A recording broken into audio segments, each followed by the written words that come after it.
Take a look at your TV.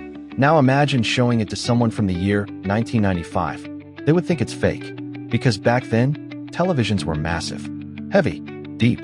You needed an entire cabinet just to hold one. Today, some TVs are thinner than a smartphone. So here's the real question. Why do TVs keep getting thinner? Is it just for style? Or is there a deeper reason the entire industry is obsessed with shaving off millimeters every single year? The answer isn't just about design. It's about physics, competition, and a silent war happening inside your living room. For decades, thickness was unavoidable. Old televisions used CRT technology, short for cathode ray tube. Inside every CRT TV was a giant glass vacuum tube that fired electron beams at a phosphor screen to create images. The bigger the screen, the longer the tube had to be. That is why old TVs were not just wide. They were deep, sometimes nearly half a meter thick. There was no way around it. If you wanted a bigger screen, you needed a bigger tube. But everything changed when screens stopped shooting electrons across glass and started using layers of light instead. The real revolution began with flat panel displays. First came plasma, then LCD, then LED, and now OLED. Each step removed bulk from inside the television. Instead of needing a giant tube to project an image, flat panels use layers. An LCD TV, for example, works by shining a backlight through liquid crystals that control how much light passes through colored filters. The image is built in layers, not depth. That immediately eliminated the need for a deep box. But here is where the competition began. Once TVs became flat, manufacturers needed a new way to compete.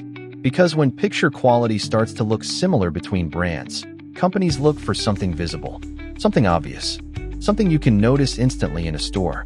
Thickness became that weapon. When you walk into an electronics store, dozens of TVs are lined up side by side. Most are playing similar high-resolution footage.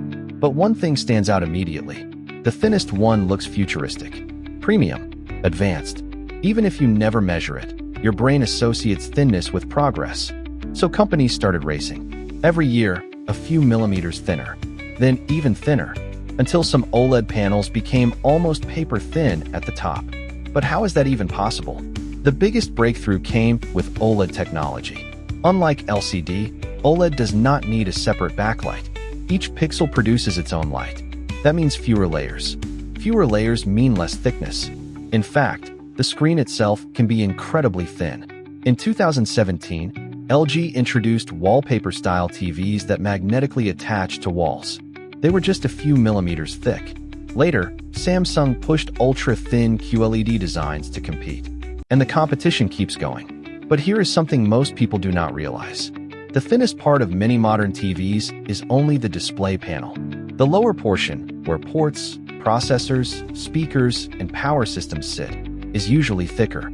Some brands even separate components into external boxes to keep the panel ultra-thin. Because visually, thin wins. There is also another reason. Shipping. A thinner TV is lighter. Lighter TVs cost less to transport. They require less packaging material. They are easier to mount. And they fit modern homes better. Think about how living spaces have changed.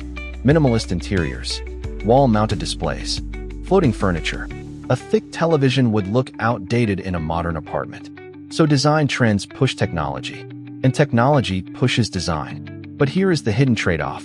As TVs get thinner, they lose space for speakers. That is why modern TVs often sound weaker than older bulky ones. There simply is not enough room for large speaker chambers. So ironically, as screens get thinner and better looking, people end up buying external soundbars. Thinness also creates engineering challenges. Heat management becomes harder. Electronics generate heat. In thicker devices, there is more space for airflow. In ultra-thin panels, engineers must carefully manage temperature to avoid damage. So every millimeter removed requires smarter internal design. It is not just about shaving material. It is about redesigning the entire internal architecture. But let's zoom out. Why does thinner feel better to us? Because throughout modern tech history, thinner has meant more advanced. Phones, laptops, tablets. Each generation became slimmer. We subconsciously equate thinness with innovation. Even if it does not change performance dramatically, it signals progress. TV companies understand this psychology. So while resolution jumped from HD to 4K to 8K, something else kept shrinking: depth. It is the most visible form of improvement. You may not notice a small boost in contrast ratio, but you will notice when a TV almost disappears into your wall. In some ways, TVs are no longer just devices. They are interior design elements. And in design, subtlety wins. So why do TVs keep getting thinner?